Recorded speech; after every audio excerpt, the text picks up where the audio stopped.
Prostate समस्या हूँ गोटे एंड्रोजेन डिपेंडेंट समस्या। तो सेटा एंड्रोजेन बेसिकली एंड्रोजेन टेस्टोस्टेरोन बा डाइहाइड्रोटेस्टोस्टेरोन रो अल्टरनेशन होला परे बयस हिसाब से बढ़े और प्रोस्टेट समस्या देखा जाए।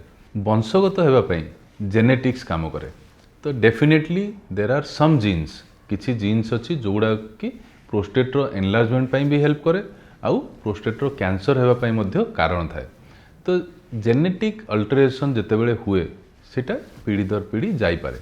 तो सेथिपई ऑलमोस्ट आमे कहूचे जदि फर्स्ट डिग्री रिलेटिव माने बापा बड़ भाई किंबा फर्स्ट डिग्री रिलेटिव जो माने हेले से माने जदि आपणकर प्रोस्टेट कैंसर रे पीड़ित अछंती ताहाले आपणकु प्रोस्टेट कैंसर हेबार संभावना नॉर्मल पॉपुलेशन रु अधिक थाए।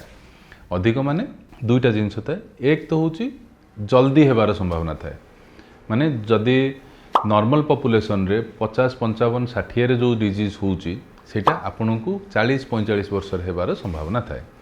सेकेंड होची मोर एग्रेसिव हेबार संभावना थाए। माने जो कैंसर आपनकर नॉर्मल पॉपुलेशन रे 2 वर्ष कि 5 वर्ष कि 7 वर्ष रे बढ़िबो सेटा आपनक देह रे गोटे वर्ष किंबा 2 वर्ष रे अधिक बढ़ी जिबार संभावना थाए। थर्ड होची जदि आपण प्रोस्टेट साइज देखिए ताहले जदि इनहेरेंटली आपणको फादर ब्रदर बड़ साइज अच्छी ताहले आपणकर भी साइज रेट ऑफ ग्रोथ भी अधिक रहिबो।